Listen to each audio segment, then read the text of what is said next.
Hi everyone, welcome to Accommodation Vlog YouTube channel. I'm very glad to have you again. And as you have probably noticed, we always have guests that we host on the channel. And today, a very special guest is one of our amazing team members on the blog. Yes, on the blog we have a team, a collection of people who produce content and support the community with many content for entertainment, lifestyle, motivation, and many more. So if you have not checked the blog, please check out the blog for more content. Thank you. So yes, introduce yourself, sir. I am Okoli Pascal.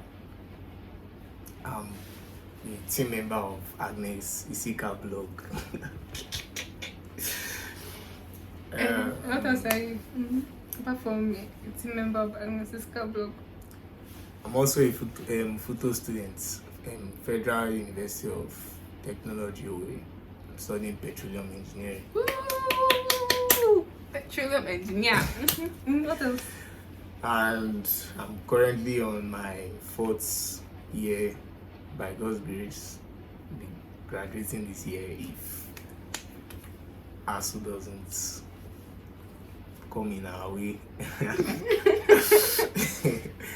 So yeah, that's basically who I am for now. Okay, thank you, Mr. Pascal. On today's video, we will be comparing between private universities and public universities. So when I was asking Mr. Pascal here who he is now, he was meant to say that he's my brother from secondary school, but he did not say that. So you have forgotten the part of introducing how we know each other. Yeah. I was her brother. She said in secondary school, so that was there. So you understand. And for now we are just friends. Maybe, in fact, we are just colleagues.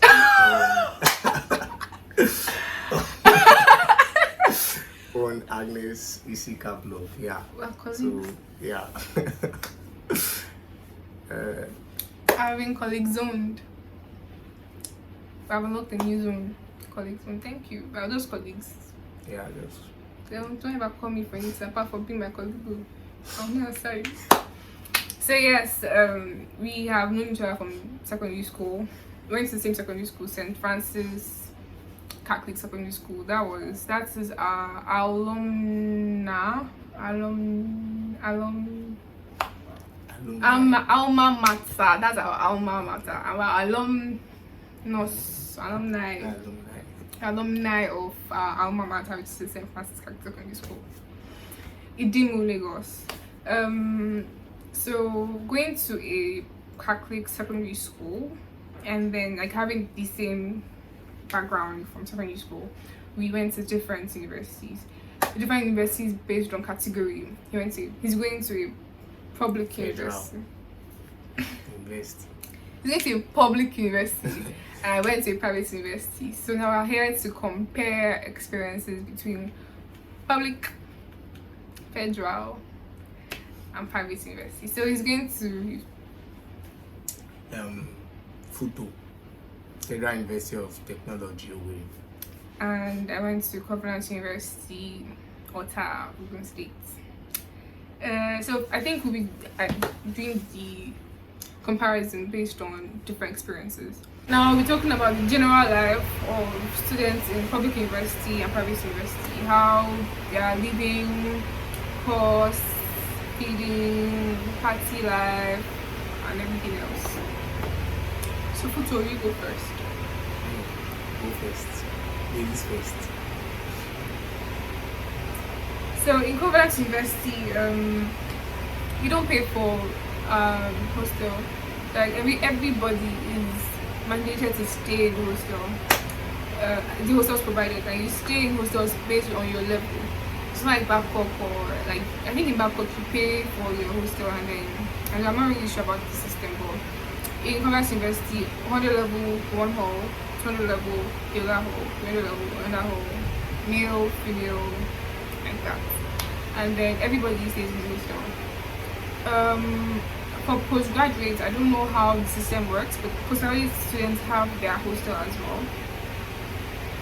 For feeding, we buy our food from the cafeteria. There are different kinds of food.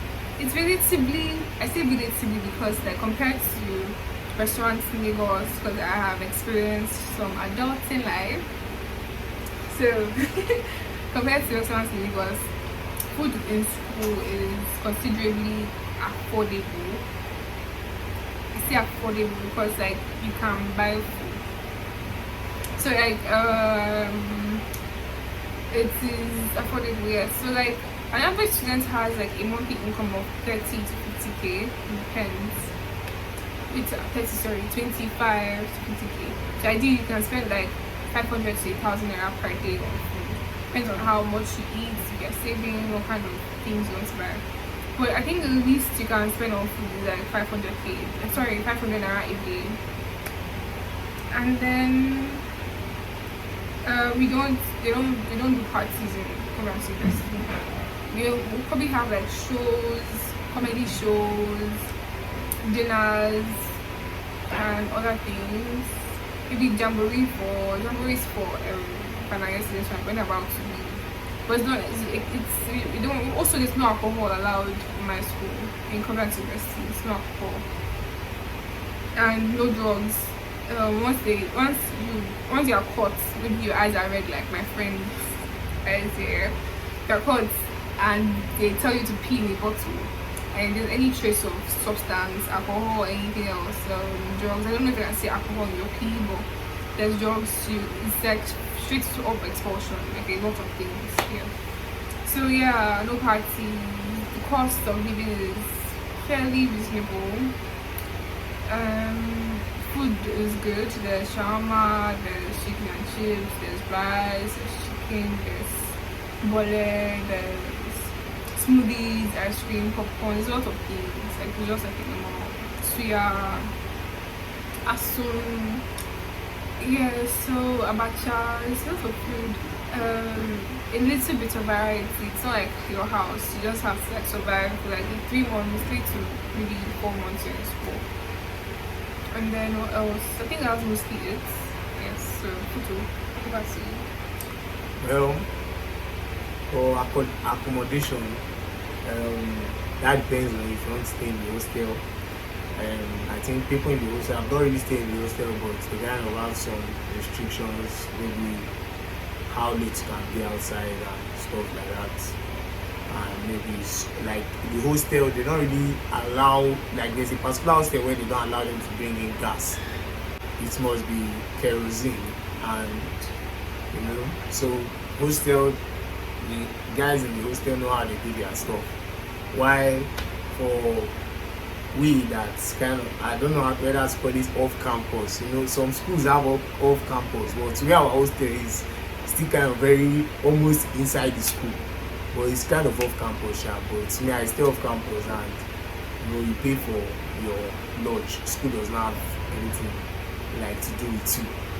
Your own is that you are on your own. You are coming, as we said before, you come to class anyhow you want. You are free, so you can pay for your lodge. If you like, don't pay for lodge. If you like, come from home. If your home is close to the school, come from home. Nobody cares. So I'm staying in lodge. My feeding, you use your hand and cook. I don't know if they are serving them food. We don't cook.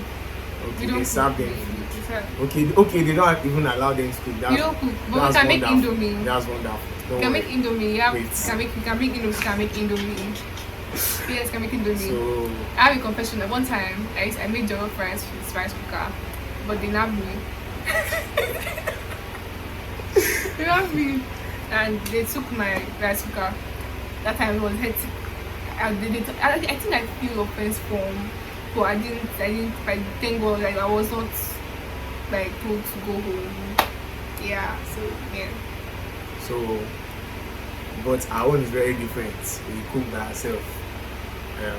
I normally carry rice, beans, everything. Carry everything that can sustain you for the semester. You cook on your own. You have to know how to cook, or less and everything is under management as a student. You cannot be trying to eat what you're eating at home. You get, so you manage. If your father has the money, you don't need to manage.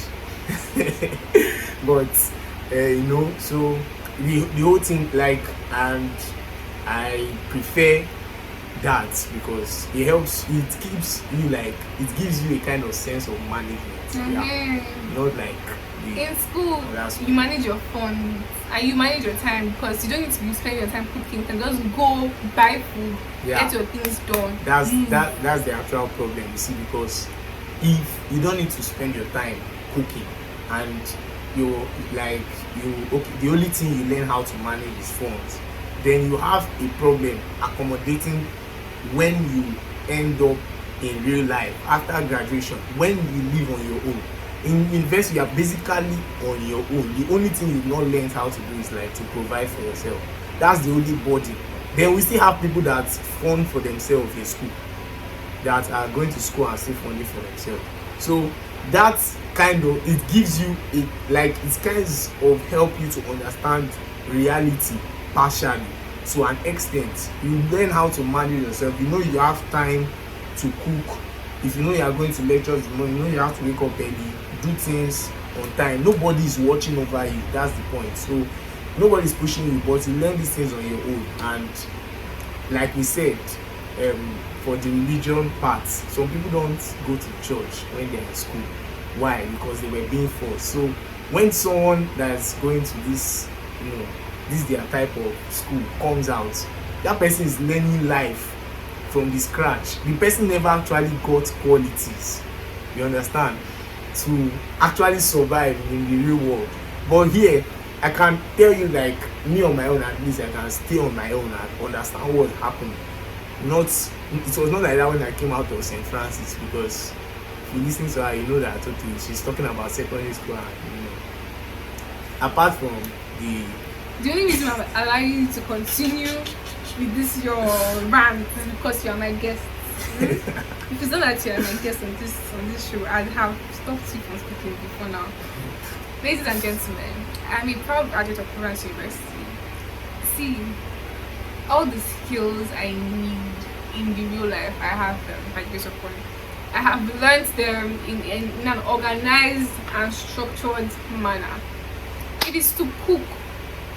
This is cooking that's a problem, but my mother taught me to cook. Anyone who needs to learn the skills to cook can learn it from a catering service, online, YouTube, anywhere. If that's the problem, cooking, but and if you don't even need to learn how to cook as a skill, you can just walk outside. 2 seconds, you have to walk 2 steps, you see where to buy food. No, I didn't mention anything about cooking. It was you. I said surviving. I said like managing your time. You need to know when to cook, the time to wake up and cook. You need to know how to manage your time. You become more matured. Like, so in school, what keeps you from knowing now when to cook and when not to cook? Yeah, he just said you basically control every activity. Going to church, you must go to church, you must do this. You're basically under like a certain type of authority. And like you said, when you put a man in a box, the only thing he thinks of is coming out. You get? So they are just like, I don't know, it's like a secondary school mentality where we are trying to start prep, we are trying to avoid prep, we are trying to avoid mass. You get tired of everything. Now you are investing, it's there, like you actually grow mentally. Okay. You get? So that's when you see who you truly are. You are not under supervision. If you go to church, yes, then it means you are actually serious with that aspect. If you go to class, you're actually serious with that aspect. The true you is going to come out. Let's see who you really are. And that's why. So, okay, yeah, I totally agree, and I support what you're saying, that ideally university, you're meant to be free enough to do the things you actually want to do, because you are now an adult, like you are a grown adult, so you're meant to make your choices by yourself, know what to do at the right time. So my question to you now is, the youths that have come up with the system of living your life how you want it, YOLO, like just live your life and make your choices, and the youths who have come out from a structured and organized living, this compare this to it, please. Okay. Compare their lifestyles. We can't just jump into it. No, we need it's the results. Use your results to judge. Like it's the result that judge means. The means don't judge the end. The end judge the means. So let's judge the end. Those results that you are talking of are actually statistics. Yes.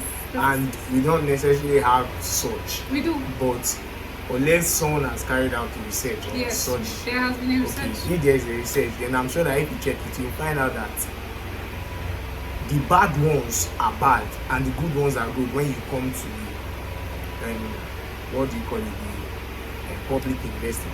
When you go to the private, the good ones that you think maybe you look at them as good, they're actually secretly doing whatever they are still doing, and they will still manage. The ones that manage to graduate will graduate. You know, it's like the ones that don't, some of them that are actually bad actually end up being expelled. You understand? Some of them that are bad and were able to hide their way through. Like I'm an example in St. Francis. I was very terrible, but God helped me. I found my way out. So you can't now use that. Okay, let's not go there because I'm not with you in that school. But we're in St. Francis.